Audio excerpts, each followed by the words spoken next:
नमस्कार, जय हिंद। मैं इस वीडियो में आपका स्वागत करता हूं। आज हम लोग पढ़ने वाले हैं सदिश राशियों का गुणनफल, जो कि पिछले चैप्टर से रिलेटिव है, जुड़ा हुआ है पिछले चैप्टर से। और हमारा यूनिट इकाई चौथा है, मतलब चौथा यूनिट में अब हम दूसरा चैप्टर पढ़ने जा रहे हैं। चौथे यूनिट का हम दूसरा चैप्टर पढ़ने जा रहे हैं। कौन सा? सदिश राशियों का गुणनफल। इसके पहले हमने क्या पढ़ा था? इसके पहले पढ़ा था सदिश बीजगणित, जो कि इसी चैप्टर के पहले का है। मतलब इसके पहले का अगर उसको पढ़े रहेंगे तो सदिश राशियों का गुणनफल आसानी से समझ में आएगा। अब यहाँ पे जानेंगे राशियां, भौतिक राशियां। हमने पिछले वीडियो में चर्चा किया था इसका, भौतिक राशियां। इसका हमने पिछले वीडियो में चर्चा किया था। नंबर 1 तो सदिश राशि, और नंबर 2 क्या है? अदिश।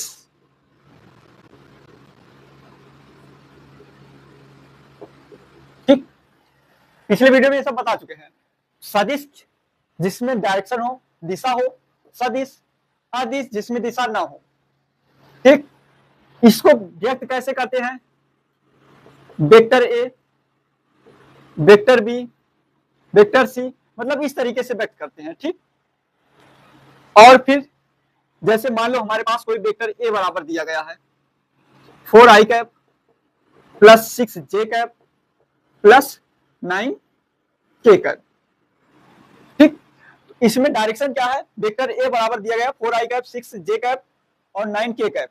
इसमें डायरेक्शन है i कैप। यक्स जो हमारा वो होता है निर्देशांक, यक्स एक्सिस, वाई एक्सिस और जेड एक्सिस। ये आई कैप बताता है कि यक्स अक्ष पे कितनी दूरी चल रहा है, यक्स अक्ष पे चल रहे हैं। किस पे? यक्स अक्ष पे। और फिर जे कैप हमारा क्या बताता है? वाई पे कितना चल रहा है, मतलब 6 दूरी वाई पे चल रहा है। और 9 के कैप क्या बताता है? जेड पे कितनी दूरी चल रहा है। तो ये बताता है डायरेक्शन। इस पे मूल बिंदु से बताता है कि किस अक्ष पे कितनी दूरी हम चल रहे हैं। 4i कैप है, इसका मतलब यक्स अक्ष पे हम 4 दूरी चल रहे हैं, 1 2 3 4। जे वाई एक्स पे 6 दूरी, 1 2 3 4 5 6। ठीक, और 9 के पे 1 2 3 4 5 6 7 8 9 यहाँ पे। मतलब इन तीनों का पॉइंट मिलेगा एक, और वही क्या है? हमारा ए बिंदु है। मूल बिंदु से इसका दिशा निर्देशांक ये दिया गया है, आई कैप, जे कैप, के कैप। ठीक, ये सब क्या है? हमारे सदिश हैं। ठीक, अब अदिश क्या है? जिसमें दिशा ना हो। अदिश का भी एग्जांपल जान लो। अदिश का मतलब है जैसे 5 संख्या आ जाए, कोई संख्या क्या है? दिशा अदिश है। इसमें संख्या को व्यक्त करने के लिए कोई हमको दिशा की जरूरत नहीं पड़ रही है। 5 6 7 8 9 जितने भी होंगे दिशा, वो लगभग क्या होंगे? हमारे अदिश होंगे। ठीक, 5 किलोग्राम ये क्या है? हमारा अदिश है। 6 किलोमीटर ये क्या है? हमारा अदिश है। तो ये सब हमारे अदिश हैं। अब आज देखिए, मतलब जो संख्यात्मक होगा वो हमारा अदिश होगा। जो हमारा वेक्टर ए के फॉर्म में या 4i कैप 6j कैप जे कैप के कैप आई कैप के रूप में होगा, वो सब क्या है? हमारे सदिश है। ठीक, तो ये दोनों चीज समझ गए। हाँ, इसको भी जान लीजिए, इसको क्या बोलते हैं? इसको वेक्टर बोलते हैं। सदिश को क्या बोलते हैं?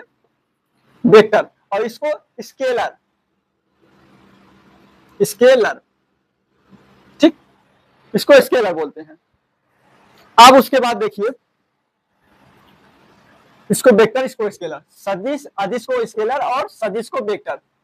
अब एक चीज और हम समझेंगे, इसको पहले मिटा देते हैं।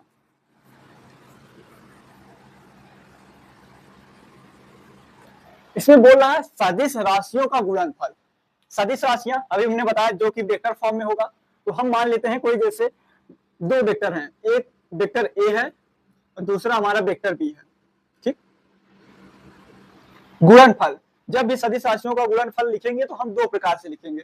पहला जो होता है डॉट प्रोडक्ट से होता है, डॉट प्रोडक्ट। ठीक, इसका जो मल्टीप्लिकेशन आता है, इसका भी कोई एक वेक्टर आएगा। ठीक, ए और बी नहीं, इसका एक आएगा स्केलर। ठीक, अदिश। इसका जब हम मल्टीप्लिकेशन करेंगे vector A dot vector B का, तो हमें अदिश प्राप्त होगा। ठीक, और जब हम vector A cross vector B को हम मल्टीप्लाई करेंगे तो हमें क्या प्राप्त होगा? सदिश। ठीक, ए डॉट बी करेंगे तो हमें क्या मिलेगा? अदिश। और जब ए क्रॉस बी करेंगे तो हमें मिलेगा सदिश। अब इसी पे पूरा दारोमदार है हमारा, मतलब यही जो हमारा है, यही पूरा सदिश राशियों का गुणनफल है। ठीक, सदिश राशियां कौन कौन है? ए और बी है। ठीक, यहाँ पे सदिश राशियां ए और बी है, और यहाँ पे जब इसका मल्टीप्लिकेशन करेंगे तो हमें एक अदिश मिलेगा, और जब यहाँ पे करेंगे तो ये हमें सदिश मिलेगा। अब आती है कि इसको किस प्रकार से करते हैं और फिर इसको किस प्रकार से करते हैं। ठीक, डॉट वाले को कैसे हम मल्टीप्लिकेशन करते हैं और क्रॉस वाले को कैसे करते हैं। तो सबसे पहले हम पढ़ेंगे डॉट वाले का, डॉट के बारे में। ठीक, मतलब सदिशों का अदिश गुणनफल, सदिशों का अदिश गुणनफल पढ़ेंगे। ठीक, इसी को बिंदु गुणन भी बोलते हैं। इसी को क्या बोलते हैं? बिंदु गुणन। इसी को क्या बोलते हैं? जो ये डॉट प्रोडक्ट को बोल रहे हैं हम, इसी को बिंदु गुणन भी बोलते हैं, और इसी को क्या बोलते हैं हम? अदिश गुणन। अब बताते हैं, एक एक चीज के बारे में बताएंगे, उसके बाद फिर आगे बढ़ेंगे। ठीक, पहले नंबर तो हम पॉइंट के रूप में 2 पॉइंट लिखेंगे जो कि बहुत ही इंपॉर्टेंट है। तो पहला पॉइंट हम क्या लिखेंगे?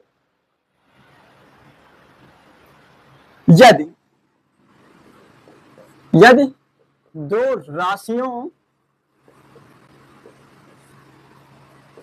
के गुणनफल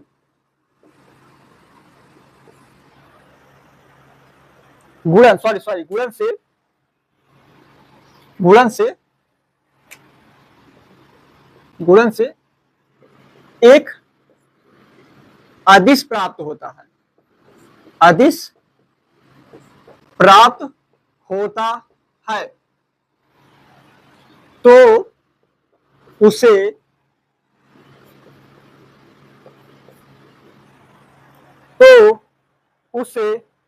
अदिश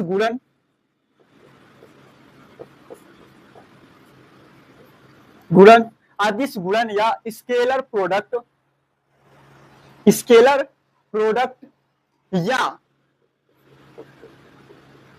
बिंदु गुणन, जिसको अंग्रेजी में बोलते हैं डॉट प्रोडक्ट। बिंदु गुणन को क्या बोलेंगे? Dot product. और अदिश गुणन को क्या बोलेंगे हम? Scalar product. ठीक, गुणन कहते हैं। पॉइंट नंबर 1 इतना ही लिखना है। ये कभी पूछी नहीं जाती हैं, ये सब पूछी नहीं जाती, लेकिन ये सब समझने के लिए बहुत ही जरूरी है। यही है बेसिक, यही बेसिक को समझना जरूरी है कि जब दो राशियों के गुणनफल से अदिश प्राप्त होता है, मतलब देखो, जब vector A dot vector B से हमें अदिश प्राप्त होगा तो उसे हम क्या बोलेंगे? अदिश गुणन या बिंदु गुणन, जिसको अंग्रेजी में बोलेंगे स्केलर प्रोडक्ट या डॉट प्रोडक्ट। ठीक, स्केलर प्रोडक्ट या डॉट प्रोडक्ट। अब दूसरा पॉइंट इसी में और है, ये वाला पॉइंट। दूसरा पॉइंट क्या है? यहाँ पे एक पॉइंट हम और बना दे रहे हैं। ठीक, दूसरा पॉइंट सब जगह, यदि दो राशियों के गुणनफल से एक सदिश प्राप्त होता है, यहाँ पे क्या लिख देंगे हम? सदिश प्राप्त होता है तो उसे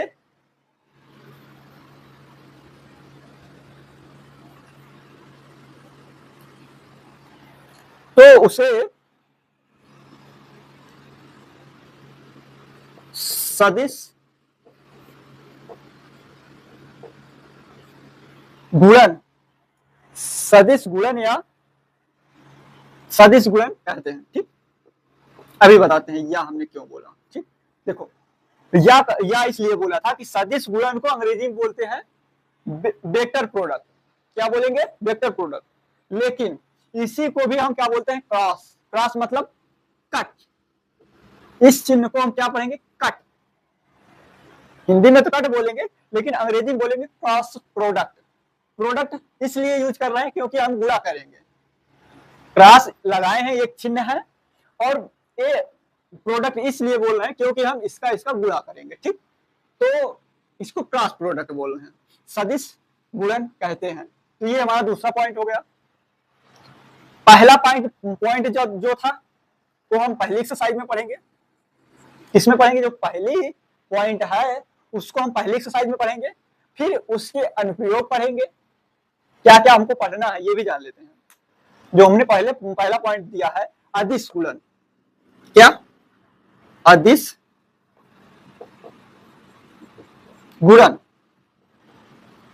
पहले एक्सरसाइज में क्या पढ़ेंगे? हम अदिश गुणन पढ़ेंगे, जिसका मतलब है डॉट प्रोडक्ट। डॉट से ज्यादा अच्छे से समझ में आता है, इसलिए हम डॉट बोल रहे हैं, डॉट प्रोडक्ट। और फिर उसके बाद इसके अनुप्रयोग पढ़ेंगे दूसरे एक्सरसाइज में, अदिश के अनुप्रयोग, अदिश गुणन के अनुप्रयोग, सॉरी गुणन के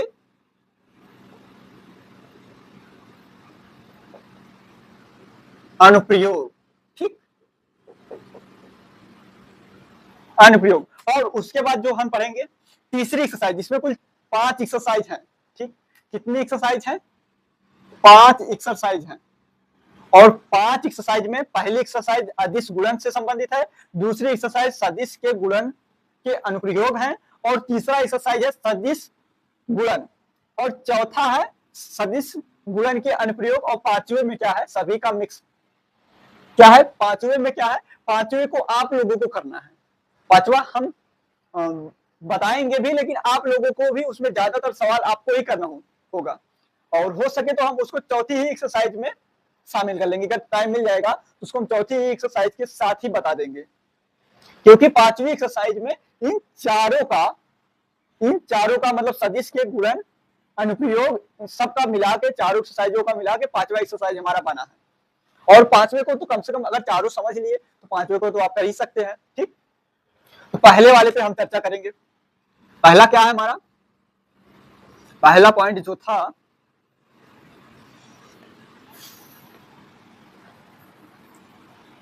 अदिश, यहां पे भी अदिश लिख दे, अदिश और अदिश गुणन। ठीक, अब लिखने की इसकी लिखने की जरूरत नहीं है, मैं से समझा रहे हैं, अदिश गुणन। ठीक, आपको लिखना वही 2 पॉइंट है। उसके बाद देखो, अब इतना हमने बता दिया है, तो अब इसकी जो परिभाषा है उसके अनुसार क्या बोला जा रहा है। मान लेते हैं, माना हमारे पास कोई 2 वेक्टर हैं। 2 वेक्टर कौन कौन से हैं? Vector A and vector B, अब इसको एंड लिख दिए हैं, तो इसको भी मान लेते हैं let vector A and vector B है। ठीक, अब उसके बाद कैसे होगा? डॉट प्रोडक्ट कैसे होगा? ये किससे है? ये परिभाषा से है, यही है इसकी परिभाषा। A vector A dot vector B equal to, इसकी परिभाषा क्या दी गई? Vector A dot vector B की दिया गया कि वेक्टर ए का परिमाण, ठीक, और वेक्टर बी का परिमाण। ठीक, इसके गुणा का मतलब इसका परिमाण गुणे इसका परिमाण और गुणे cos थीटा। अगर ए और बी के बीच का कोण कितना है? थीटा अंश है। यदि vector A and vector B के बीच का कोण थीटा अंश है। ठीक, थीटा अंश है, तो इसकी परिभाषा क्या बनी? यही है इसकी परिभाषा। सदिश राशियों मतलब 2 सदिशों का गुणा, अगर एक अदिश, इसका जब हल करेंगे आप लोग तो अदिश निकलेगा। वेक्टर ए का परिमाण कुछ होगा, वो भी अदिश आएगा, वेक्टर बी का परिमाण भी कुछ होगा, वो भी अदिश आएगा, और cos थीटा अदिश ही है। तो हमारा जो इसका प्रोडक्ट निकलेगा, जो हल करने पे आएगा, वो हमारा एक अदिश आएगा, इसीलिए हमने यहाँ पे अदिश लिखा है। और यही है इसका फार्मूला, और इसी को एक फॉर्म में और लिख देते, ऐसे भी लिख सकते हो, vector A dot vector B, vector mod of vector A का परिमाण यदि ए होगा तब ए बी cos थीटा होगा। क्या होगा हमारा? अगर एक वेक्टर ए का मापांक कितना होगा? ए होगा, और वेक्टर बी का मापांक बी होगा, तो हमारा क्या हो जाएगा, A B dot A vector A dot vector B बराबर ए बी कॉस थीटा। क्या होगा हमारा, vector A dot vector B बराबर ए बी कॉस थीटा। ठीक, इतना समझ में आया। अब उसके बाद देखते हैं, अब इसी से संबंधित जितने भी हैं देखते हैं। और हाँ, इसमें भी एक पॉइंट और है। अब इसके बाद पॉइंट के रूप में लिखो या हेडिंग डाल लो, हेडिंग डालो, दो सदिशों के बीच का कोण, दो सदिशों के बीच का कोण यहीं से ही निकाल सकते हैं, चाहे तो हम यहीं से ही निकाल दें, दो सदिशों के बीच का कोण हम यहीं से ही निकाल दें।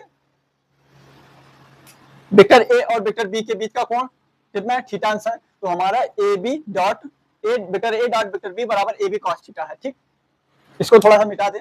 अब हेडिंग डाल लीजिए, दो सदिशों के बीच का कोण, इसी से हमारा निकलेगा। अगर यही तुमको फार्मूला याद है तो तुमको कोई दिक्कत नहीं है। अगर vector A dot vector B बराबर तुमको पता है तो तुमको कोण निकालने को बोले या क्या कहते हैं A dot vector A dot vector B निकालने को बोले, कोई दिक्कत नहीं, आप कर सकते हैं। तो यहाँ पे अगर देखें, यहाँ पे इतना लिखना, यहाँ से लिखना, और चाहे तो ऊपर से भी लिख लेना, माना इतना इतना कोण थीटांश है तो इतना लिखना, परिभाषा से यहाँ डाल देना, परिभाषा से अदिश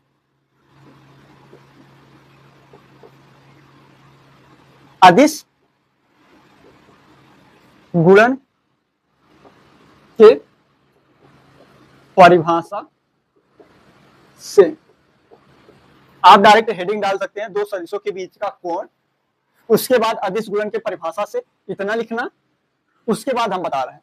अब देखिए, यहां देखिए, यहाँ पे ए बी क्या है, गुणे में है, अगर हमको इधर भेजना हो तो क्या हो जाएगा, डिवाइड में, तो cos थीटा बराबर कितना बचेगा, cos थीटा बराबर कितना बचेगा, A vector A dot vector B, इधर गुणे में था, इधर आएगा तो बटे में चला आएगा, तो कितना हो जाएगा हमारा ए बी।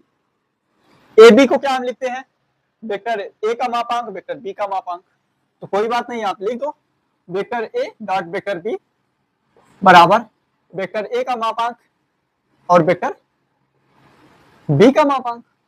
कोई दिक्कत, cos थीटा निकालने में कोई दिक्कत, vector A dot vector B बराबर vector dot vector A dot vector B बटे मापांक वेक्टर ए का और वेक्टर बी का मापांक, mod of vector A mod of vector B. अब ठीक है, अब इतना भी हो गया।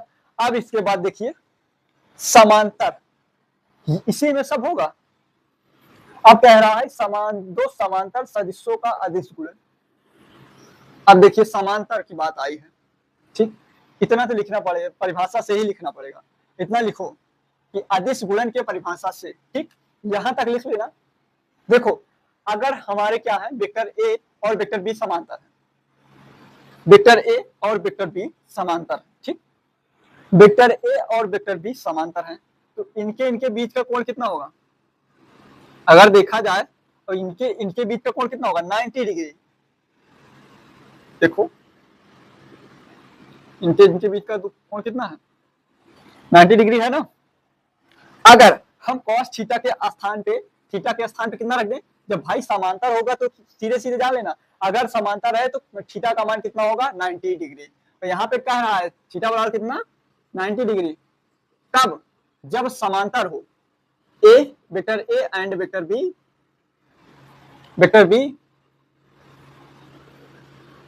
बी द पैरेलल,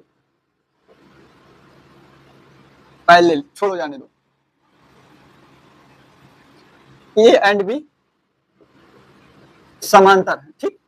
अभी लिख देंगे, अंग्रेजी लिख देंगे, फिर उसके बाद फिर उसमें भी कंफ्यूज रहेंगे, पैरेलल क्यों लिख दिए हैं। तो अब समांतर ए एंड बी समांतर हो, ठीक। अब देखिए हिंदी मीडियम वालों को अंग्रेजी से थोड़ा नफरत होती है, इसके बात हमको भी पता है, इसीलिए ही मिटा दिए हैं इसको। अब देखो यहाँ पे 90 अंश रखेंगे, cos 90 का मान कितना होता है, cos 90 अगर यहाँ पे हम रखते हैं तो ए vector A dot vector B बराबर ए बी, ठीक। अगर यहाँ पे हम 90 रख दें, यहाँ पे हम 90 रखते हैं तो देखो क्या होगा,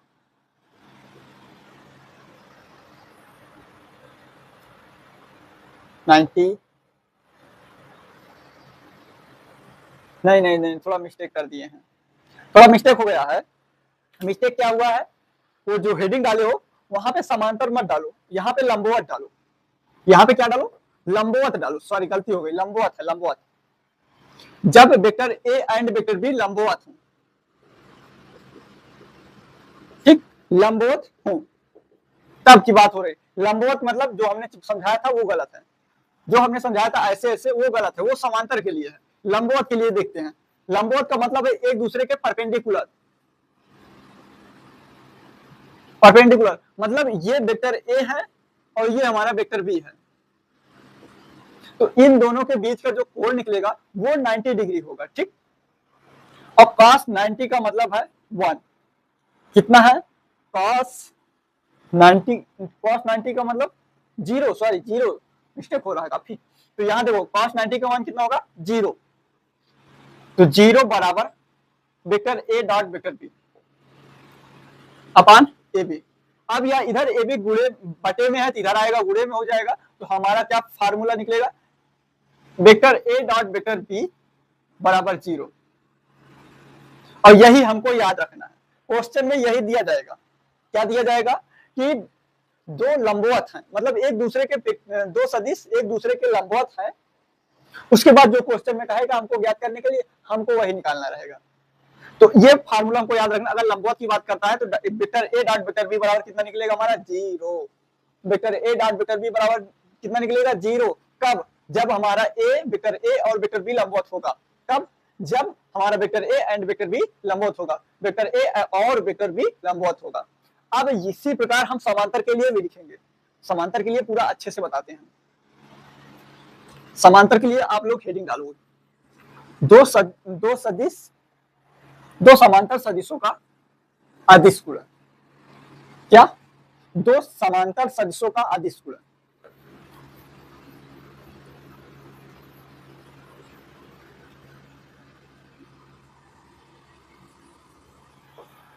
ठीक, देखो दो समांतर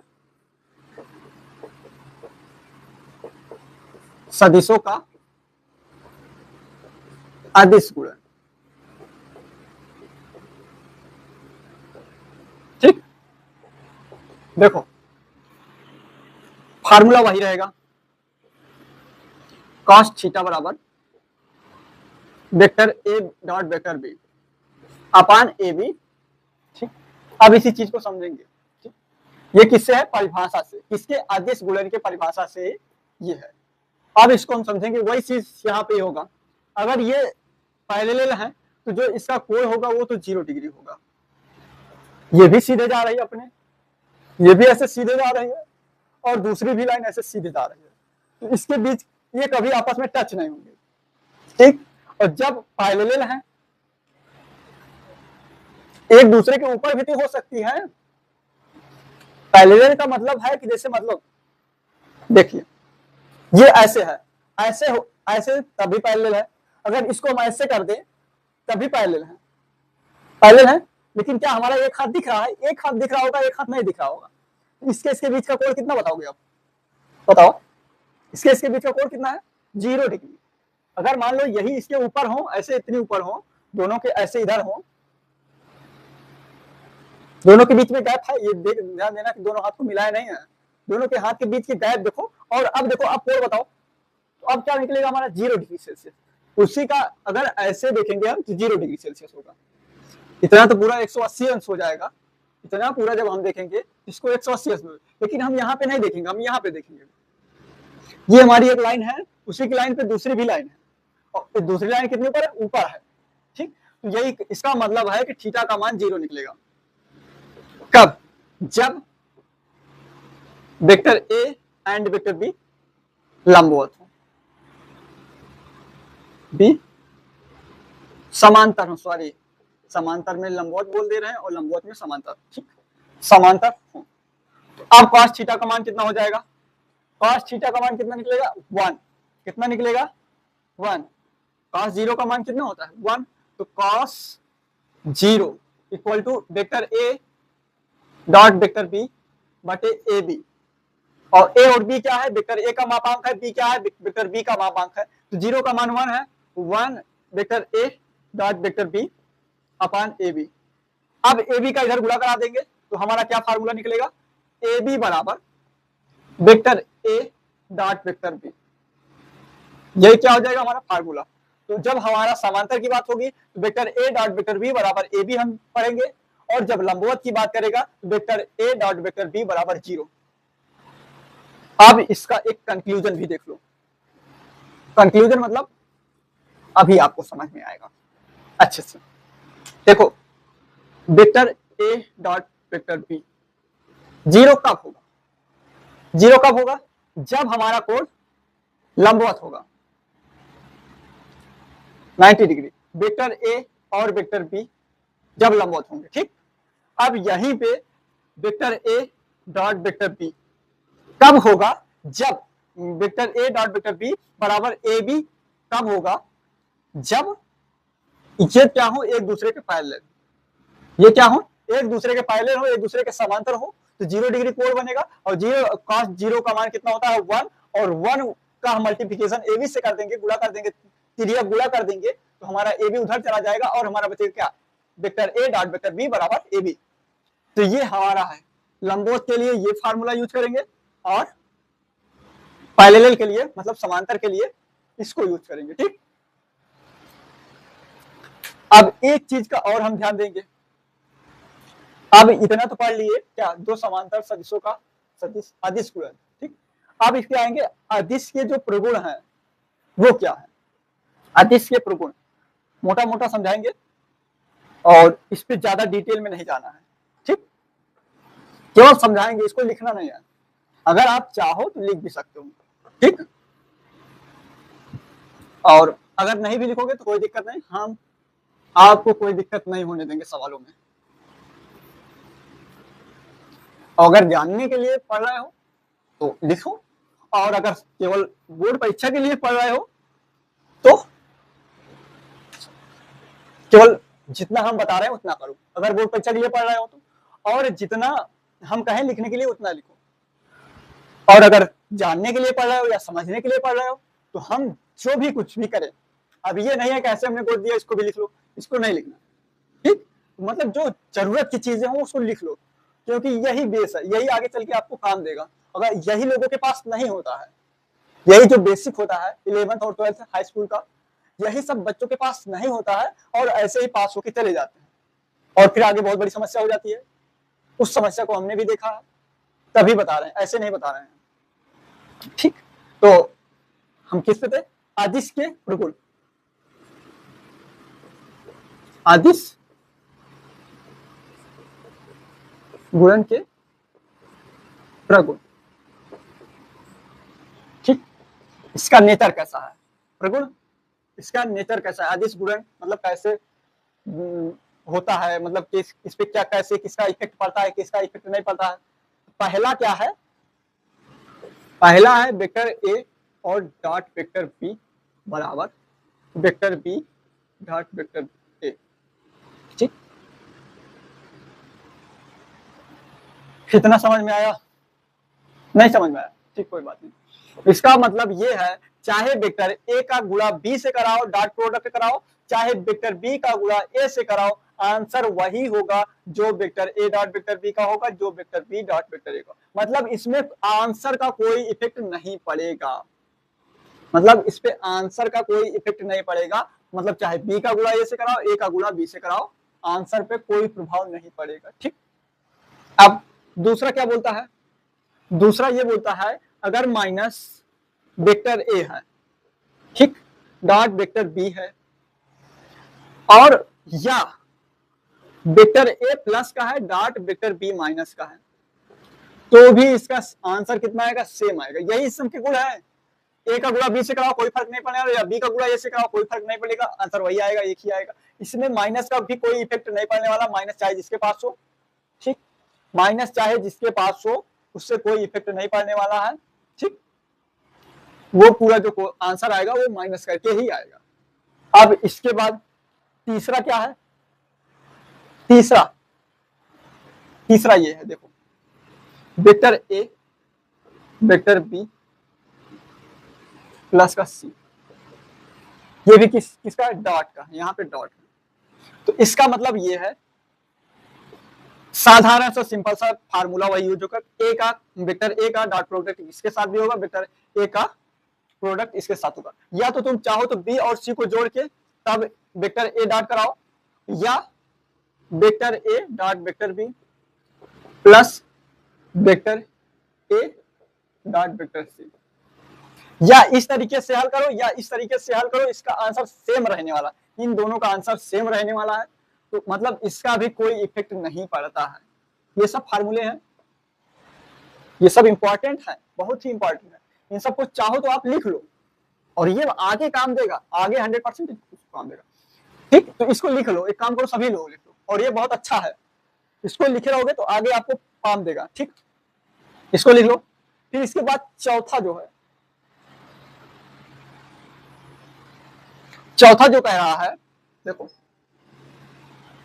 चौथा कह रहा है, मान लो कोई वेक्टर हो, उसमें यम का गुणा, ठीक, यम का गुणा हो,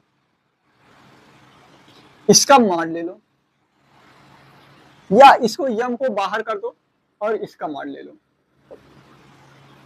अब इसकी बात को ध्यान से सुनो, यम क्या है, हमारा एक अदिश है। ठीक, तो इसका मतलब ये है कि अदिश का अंदर रह के या तो क्या कहते हैं मॉड ले लो, अगर इन दोनों का गुणा करा के मॉड ले लो, या तुम इसका अलग अलग भी मान लोगे तो इसका भी आंसर कितना आएगा, सेम आएगा। ठीक, इसका आंसर सेम आएगा। अब हो सकता हो यम माइनस का हो पॉजिटिव हो जाए, तो यम माइनस का हो पॉजिटिव हो जाए तो इसमें भी जानते हो क्या,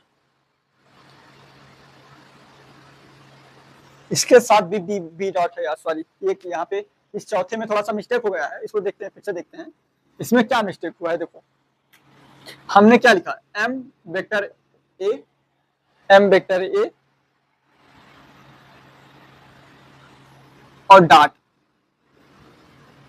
वेक्टर बी इक्वल टू, यही चीज, हाँ ये चीज बताने वाले थे ये। और फिर देखो यहाँ पे हम एम को बाहर कर लें, एम को बाहर कर लें, उसके बाद vector A dot vector B कर लें। ठीक, इसका मतलब ये है कि अगर कोई एम है, मतलब कोई कांस्टेंट है, उसका अगर हम चाहे तो एक सदिश के साथ गुणा करके भी हम निकाल सकते हैं डॉट प्रोडक्ट, या हम उन दोनों का डॉट प्रोडक्ट निकालने के बाद गुणा कर दें, तो उसका दोनों का मान जो क्या होगा वो सेम होगा, इन दोनों का मान कितना होगा, सेम होगा, इक्वल आएगा। तो ये सब फार्मूले हैं, ये सब इंपॉर्टेंट है। ठीक, तो ये सब आप नोट कर लो, ये सब अच्छे लगे तो नोट कर लो, ये भी जरूरी भी है। और फिर इन सबको तो नोट ही कर लो, और इंपॉर्टेंट जो है हम बताते हैं। हाँ ये भी देख लो, ये भी जरूरी है, इसको मिटा ही देते हैं। ये चौथा हो गया, पांचवा देखो, पांचवे को थोड़ा सॉल्व करके लाएंगे हम, आसान है, थोड़ा सॉल्व करते हैं, आ जाएगा। देखो vector A plus vector B, vector A plus vector B, ठीक, vector A plus vector B dot vector D C, vector C dot या प्लस वेक्टर डी। ठीक, ये है, ये अभी हमने कैसे पढ़ा, हमने पढ़ा क्या कहते हैं, जैसे हमारे पास A dot vector B C हो, तीनों हो, तीन वाला भी हमने पढ़ा ना, vector A dot vector B plus C, इसको हमने पढ़ा, क्या पढ़ा कि ये हो जाएगा इसका डॉट इसके साथ, vector A dot vector B plus A का डॉट सी से कराएंगे तो vector A dot vector C. ठीक, तो ए के स्थान पे ए है, अब यहीं पे हम क्या करेंगे, वेक्टर ए के स्थान पे इसको ले लेंगे, और सी के स्थान पे बी होगा, और बी के स्थान सी के स्थान पे डी होगा। मान रखते हैं यहाँ पे अगर हम मान रखें, पहले इसको ऐसे तोड़ते हैं, ये आएगा vector A plus vector B dot vector C, इसका डॉट इसके इस केवल के साथ, फिर हम लगाएंगे प्लस इसका गुणा इसके साथ, vector A plus vector B dot vector C D, sorry vector D. देखिए अब इसको इस फार्मूले से हल कर लेते हैं, इस फार्मूले से, सी का डॉट इससे कराएंगे तो ए vector A dot C plus vector B dot vector C plus इसका गुणा इससे कराते हैं vector A dot D plus vector B dot D. ये हमारा फार्मूला हो गया, इन सबको भी लिख लो। तो ये पांचवा है, पांचवे को हल करेंगे इतना बड़ा आएगा। अब इसके बाद आता है ए वेक्टर ए स्क्वायर, इसको लिख लीजिए। और उसके बाद फिर ये है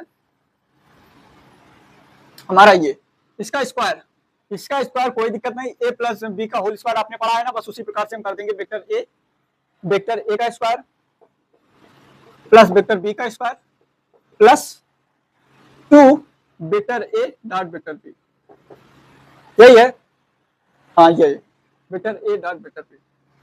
तो ये हमारा हो गया। इसी प्रकार से माइनस का भी होगा, माइनस वाले में ये 6 नंबर था, ये प्लस वाला 6 नंबर था। अब हम 7वां नंबर लिखेंगे, 7वां नंबर और यहाँ पे माइनस करेंगे तो हमारा फार्मूले में माइनस क्या हो जाता है, केवल -2 ए भी होता है, तो -2 ए डॉट वेक्टर बी। ठीक,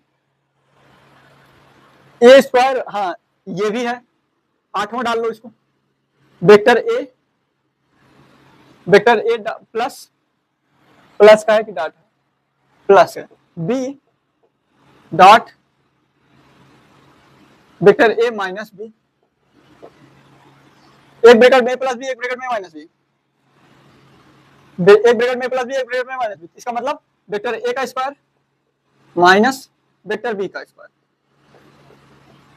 ठीक, ये सब फार्मूले हैं, ये सब सिंपल था, ये सब आप पढ़ लिए हैं तो इसको बताने की वैसे जरूरत नहीं थी, लेकिन ये सब छोटी छोटी बातें हैं और यही नहीं पता रहेगा तो फिर आगे दिक्कत होगी। एक्सरसाइज 20.2 में, इसमें पहले में दिक्कत नहीं होने वाली है, पहले में वही cos थीटा वाले फार्मूला अगर याद है, vector A dot vector B लंबवत या समांतर वाले फार्मूले पता है और ए बी cos थीटा पता है, तो आप पहला एक्सरसाइज कर ले जाएंगे, बहुत ही आसान है। तो इन सबको मिटा के हम यहाँ पे एक्सरसाइज लिख दें, अभ्यास प्रश्न 20.2, उसके बाद फिर आगे बढ़ते हैं। अब अभ्यास प्रश्न 20.1 में हम पहला सवाल लेते हैं। ठीक, पहला सवाल हमारा क्या कहता है, बहुत ही आसान है। पहला सवाल कह रहा है यदि वेक्टर ए बराबर 2i cap plus 6j cap minus 3k cap, ठीक, 2i cap plus 6j cap minus 3k cap तथा वेक्टर बी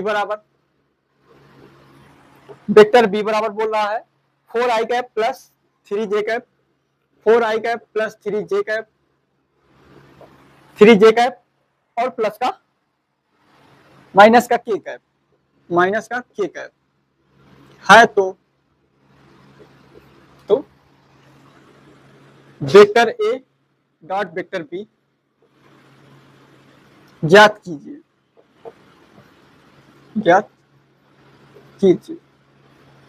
एक चीज जो कि उतना इंपॉर्टेंट है नहीं, लेकिन वही बेस है, मेन बेस वही है मल्टीप्लिकेशन का डॉट प्रोडक्ट का।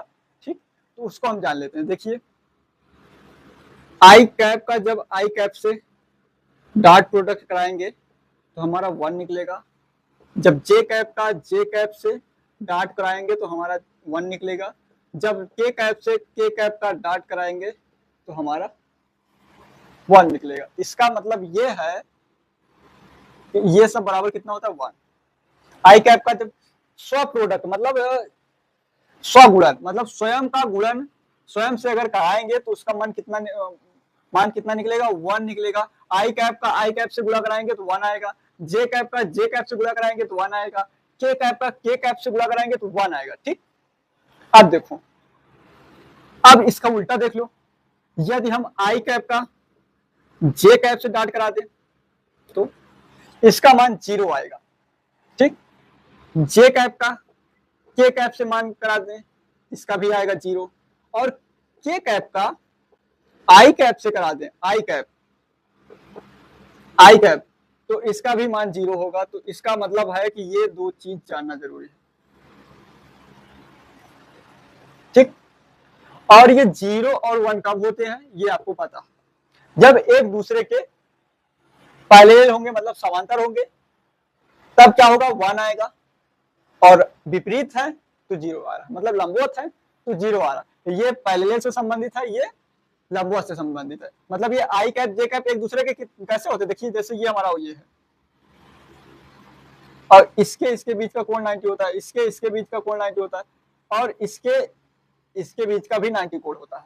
मतलब इन तीनों के बीच का अगर 90 डिग्री है तो cos 90 डिग्री वाला फार्मूला आप लगाओगे उसका मान कितना आएगा 0।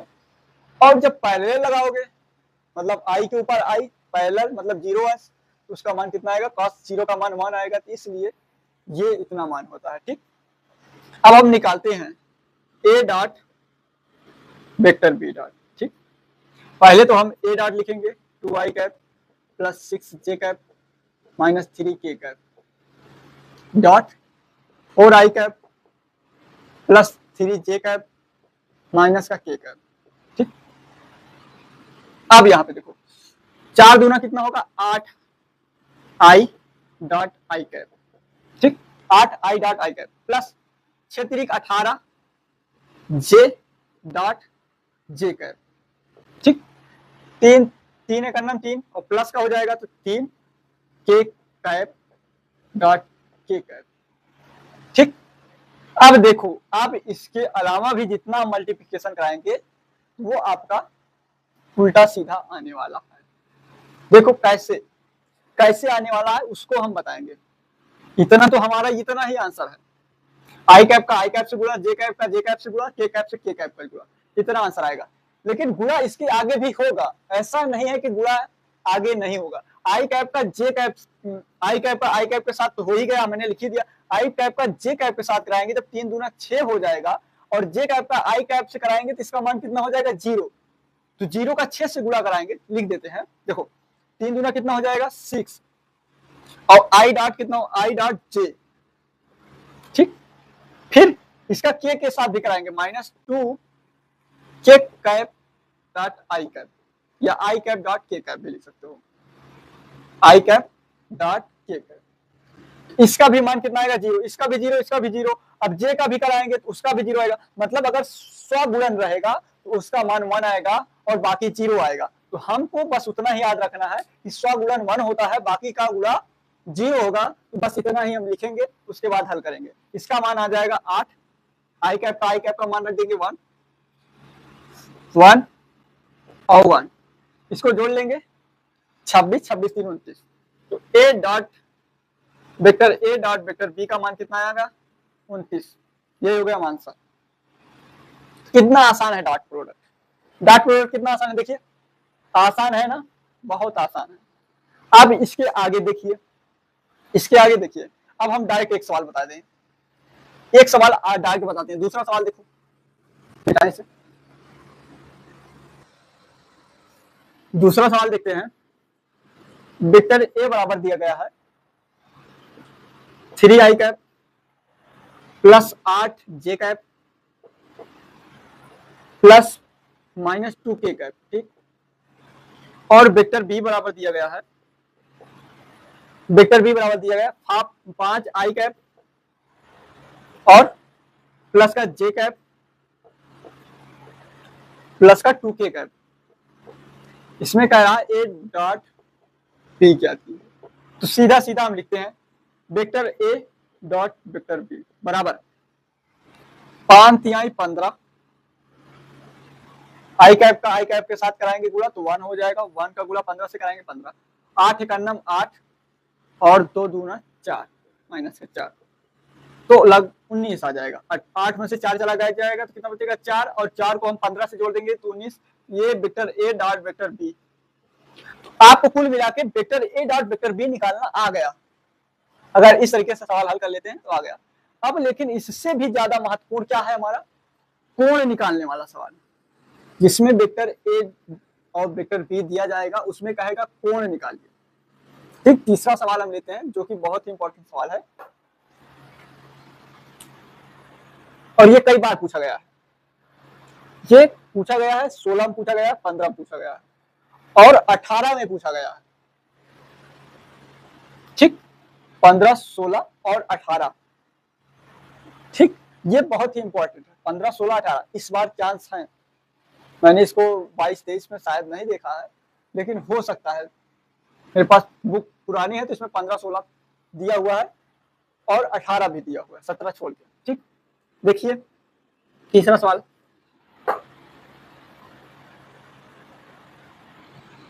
सदिश 2i cap plus 2j cap minus का k कैप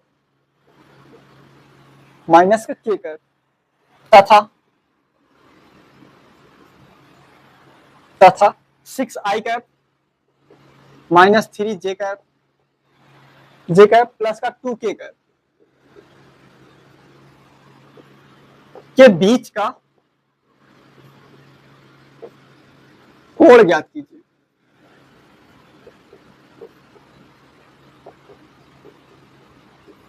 ये चीज पता हो गया ना, आई कैप का आई कैप के साथ गुणा 1 आएगा, जे कैप का जे कैप से 1 आएगा, के कैप से के कैप का गुणा 1 आएगा, आई का जे से कराएंगे तो 0 आएगा, जे का के से कराएंगे 0 आएगा, के का आई से कराएंगे तो 0 आएगा। ठीक, तो इतना है। और हमारा फार्मूला क्या है, cos थीटा बराबर vector A dot vector B upon A B. तो सबसे पहले vector A dot vector B निकालें। ठीक, इसको मान लेते हैं वेक्टर ए, इसको मान लेते हैं वेक्टर बी। तो वेक्टर ए बराबर कितना आएगा, 2i cap plus 2j cap minus का k कैप, और वेक्टर बी बराबर कितना है, 6i cap minus 3j cap plus का 2k कैप। ठीक, अब देखो वेक्टर ए का मापांक, इसी को बोलते हैं वेक्टर या ओनली ए बी। ठीक, तो इसका मापांक निकालेंगे, अंडर रूट 2 का स्क्वायर कितना हो जाएगा 4, 2 का स्क्वायर 4 माइनस 1 का स्क्वायर 1 हो जाएगा, इसका आ जाएगा अंडर रूट 4 4 8 1 9 मतलब 3। ठीक, अब इसी का बी का निकाल लेते हैं, बी बराबर वेक्टर बी का मापांक अंडर रूट 6 का स्क्वायर 36 माइनस 3 का स्क्वायर प्लस का 9 और 2 का स्क्वायर 4, 40 40 9 49 मतलब 7। 36 में 4 जोड़ेंगे 40, 40 9 49 और इसका मतलब 7। पी का मान कितना आया 7, ए का मान कितना आया 3। कितना लिख लीजिए, वेक्टर ए का मान 3 और बी का मान 7। ये आप लोग लिख लीजिए, हम वैसे लिखे हैं तभी फार्मूला लगेगा। ठीक, तो अब हम ए डॉट वेक्टर बी निकालेंगे, कोई बात नहीं, निकालते हैं अच्छे से। Vector A dot vector B, simple सा फार्मूला लगा देंगे, 2i का गुणा 6i से कराएंगे तो 6 दूनी 12, आई का गुणा 1 हो जाएगा। ठीक, प्लस माइनस लगेगा, तो 2 का गुणा 3 से कराएंगे, 3 से कराएंगे तो 6 होगा, और माइनस है तो माइनस लगा देंगे तो माइनस का 6, और जे कैप से गुणा कराएंगे तो हमारा क्या निकलेगा 1, माइनस का के कैप प्लस के कैप से गुणा कराएंगे तो माइनस का 1 आएगा, और फिर 2 भी है तो 2 हो जाएगा माइनस का 2। अब निकालिए, देखिए अब ये कितना हो जाएगा, माइनस का 6 और माइनस का 2 हो जाएगा 8 और माइनस का 8, 12 में से 8 चला जाएगा, बचेगा 4। तो हमारा cos थीटा वाला फार्मूला लगाएंगे, यहाँ पे फार्मूला लिखेंगे, यहाँ आगे लिख देंगे सूत्र, cos थीटा बराबर vector A dot vector B बटे ए बी। तो vector A dot vector B का मान 4 आया है और वेक्टर ए का मान 3 गुणे 7, तो 7 3 21 मतलब 4 बटे 21, और cos थीटा बराबर 4 बटे 21, तो थीटा बराबर हो जाएगा cos इनवर्स 4 बटा 21। यही हो जाएगा हमारा आंसर। ठीक, थीटा बराबर cos इनवर्स 4 बटा 21, यही हमारा क्या है आंसर। किसका, थीटा का मान, दोनों के बीच के कोण। अब हम चौथा सवाल लेंगे। ठीक, चौथा सवाल देखते हैं, दो सदिश दो सदिश vector A 2i cap plus J cap, ठीक, प्लस 3k कैप तथा वेक्टर बी बराबर 3i cap minus 2j cap minus J cap plus का k कैप है। तो सिद्ध कीजिए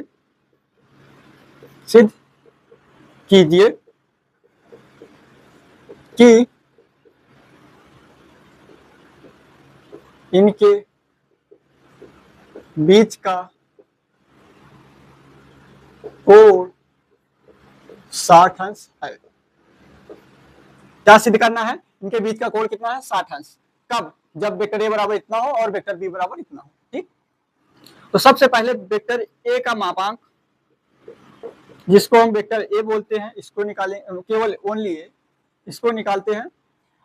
2 का स्क्वायर 4 हो जाएगा, 1 का स्क्वायर 1 और 3 का स्क्वायर 9, इसका हो जाएगा √14 मतलब 14। और फिर बी मतलब वेक्टर बी का मापांक मॉड वेक्टर बी का मॉड, इसका निकालेंगे तो अंडर रूट कितना आएगा? 3 का स्क्वायर 9 माइनस 2 का स्क्वायर 4 और 1 का स्क्वायर 1, तो मतलब इसका भी कितना आया? 14। 9 1 10 10 4 14, ठीक। तो ये इतना। अब हम निकालेंगे ए डॉट वेक्टर बी, क्योंकि हमारा फार्मूला क्या होता है? cos थीटा बराबर vector A dot vector B बटे मापांक वेक्टर ए का और वेक्टर बी का मापांक, या इसी को हम लिखे थे vector A dot vector B बटे ए बी, ठीक। निकालते हैं ए डॉट बी। 2i का 3i से कराएंगे तो 6, i का 1 हो जाएगा, j कैप का माइनस 2j से कराएंगे तो माइनस का 2 आ जाएगा, j कैप से कराएंगे तो 1 हो जाएगा, 3k का 1k से कराएंगे तो प्लस का 3 होगा और k का 1 हो जाएगा, i का j से कराएंगे तो 0 हो जाएगा, i का k से कराएंगे तो 0 हो जाएगा, j का i से कराएंगे तो 0 हो जाएगा, j का k से कराएंगे तो 0 हो जाएगा, और फिर k का i से कराएंगे तो 0 और j से कराएंगे तो भी 0 हमारा हो जाएगा। उसको लिखने की कोई जरूरत नहीं, तो यहाँ पे प्लस हो जाएगा। 3k का प्लस k से कराएंगे तो प्लस का 3k, ठीक, 3 आ जाएगा। तो 6 3 9 हो जाएगा, 9 में से 2 घटाएंगे तो 7 बचेगा, ठीक। अब हम cos थीटा वाला फार्मूला लगा देते हैं। cos थीटा बराबर vector A dot vector B बराबर ए बी, कितना है हमारा? 7 और अंडर रूट 14 है ए का मान और बी का मान कितना है? Under root 14। इसका मतलब 7 बटे 14 और अंडर रूट का गुणा अंडर रूट हट जाएगा तो केवल 14 बचेगा, ठीक। तो 7, अगर इसको सरल करेंगे तो 7 × 9 7 और 7 दूनी 14, 7 × 9 7 7 दूनी 14, तो 1/2। और cos थीटा में 1/2 किसका मान होता है? cos 60 का। किसका मान होता है? cos 60 का। 1/2 किसका मान होता है? cos 60 का। अगर आपने क्या कहते हैं मान नहीं आता है, नहीं आ रहा है, तो आप क्लास 10th की किताब उठा के देख लेना, उसमें है। नहीं तो जो इसके बाद वीडियो पड़ेगा क्लास 10th का दूसरा वीडियो जो अभी हम डालेंगे त्रिकोणमिति का, उसमें हम बताएंगे कि cos का मान कैसे निकालते हैं, साइन में मान कैसे निकालते हैं, tan cos cotec ये सब का मान हम उस वीडियो में बताएंगे जो अब इस बार वीडियो डालेंगे, लेक्चर नंबर 2 L02, ठीक। तो cos 60, तो थीटा का मान कितना आ गया? 60। तो इसका मतलब हमारा सिद्ध हो गया है कि इन दोनों के बीच का कोण 60 है। तो ये जब सब समझना बहुत ही जरूरी है। इन सब के लिए लगेगा मेहनत, इन सबको समझने के लिए लगेगा मेहनत, और मेहनत जब करोगे तभी सफलता पाओगे, ठीक। जब मेहनत करोगे तभी सफलता मिलेगी, ऐसे सफलता मिलने वाली नहीं है। इसीलिए कहा गया है कि सफलता पाने के लिए कड़ी से कड़ी मेहनत करनी चाहिए, या इसको उल्टा भी बोल सकते हो, जो कड़ी से कड़ी मेहनत करता है वही सफलता पाता है, ठीक। तो सफलता पाने के लिए कड़ी से कड़ी मेहनत करो, और कड़ी मेहनत क्या है? इसको समझना कड़ी मेहनत है, वैसे है इसमें कुछ नहीं, ठीक। तो इसका 5वां सवाल देखते हैं, जो कि बहुत ही आसान है, छोटा सा है। इसको वैसे हम बताना नहीं चाहते हैं, चलो बता देते हैं। पांचवा सवाल बहुत छोटा सा है, आसान है, छोटा सा है, आसान है, उसको हम बता देते हैं। देखो, दो हमारे पास सदिश दिए गए हैं, दो सदिश दिया गया है, वेक्टर ए बराबर दिया गया है 2i कैप और वेक्टर बी बराबर दिया गया है 3i कैप माइनस का 4j कैप। ठीक, देखो इसके साथ जे के नहीं है तो कोई बात नहीं, हम यहाँ पे लिख लेंगे प्लस का 0j प्लस का 0k, यहाँ पे लिख लेंगे 0k कैप। ठीक, अब इसका हम ए डॉट बी निकालेंगे, इसके बीच का कोण ज्ञात करने के लिए बोला गया था, ए और बी के बीच का कोण ज्ञात करने के लिए। तो अब हम इसका ए डॉट बी निकाल लेते हैं। ए डॉट बी कितना आएगा हमारा 2i कैप का 3i से कराएंगे तो 6 और जिसका 0 से कराएंगे 0, इसका 0 से 0, तो हमारा केवल ए डॉट बी कितना निकला 6। ठीक, अब इसका ए वेक्टर ए का मापांक निकाल लेते हैं, केवल 2 ही है तो 2 का अंदर 2 का स्क्वायर 4 हो जाएगा, इसका मान आएगा 2। ठीक, मॉड बी का निकाल लेते हैं, इसमें 3 का स्क्वायर हो जाएगा 9, 3 का स्क्वायर 9 माइनस 4 का स्क्वायर कितना हो जाएगा 16 प्लस का 16, 16 9 25, कितना हो जाएगा 25 और 25 का आता है 5, तो ए का मान कितना है 2 और बी का मान कितना है 5। ए और बी का मान पता है तो cos थीटा बराबर फार्मूला लगा देते हैं ना, cos थीटा बराबर कितना आ जाएगा 6/5 दूना 10, 5 गुणे 2 या 2 गुणे 5, तो हमारा कितना आ जाएगा, इसको 2 से 3 काट देते हैं तो 3/5 आ जाएगा। और थीटा बराबर कितना आ जाएगा, थीटा अंश बराबर हो जाएगा cos इनवर्स 3/5। यही क्या हो जाएगा हमारा आंसर। ठीक, तो ये हो गया हमारा क्या अभ्यास 20.1। अभी इसके सवाल हैं, अभी इसके 5 सवाल और हैं, लगभग 10 सवाल हैं और 5 सवाल अभी इसके और बाकी है जो कि लंबवत पर आधारित है और समांतर पर आधारित है। लंबवत मतलब A dot B vector A dot vector B बराबर 0, ये लंबवत के लिए है 90 डिग्री के लिए। बराबर के लिए है, बराबर के लिए क्या होगा, मतलब समांतर के लिए क्या होगा, ए डॉट बी बराबर ए बी। अभी हम इस पे भी सवाल लगाएंगे और इस पे सवाल लगाएंगे, ये अगले वीडियो में। और इसके आगे का जो अदिश गुणन का अनुप्रयोग है वो भी अगर अगले वीडियो में हो सकेगा तो हम बता देंगे, क्योंकि वो ज्यादा बड़ा नहीं है, वो छोटे से 4 ही 5 सवाल उसमें भी है, 4 ही 5 सवाल हैं, बहुत इंपॉर्टेंट सवाल वो भी हैं और इसके तो ज्यादा ही इंपॉर्टेंट है, ए डॉट बी और ये वाले लंबवत और समांतर वाले। तो चलिए फिर, वीडियो अच्छा लगा हो तो लाइक कीजिए और ज्यादा से ज्यादा लोगों तक शेयर कीजिए और वीडियो अच्छा लगा हो तो सब्सक्राइब भी कीजिए। और वीडियो देखने के लिए धन्यवाद।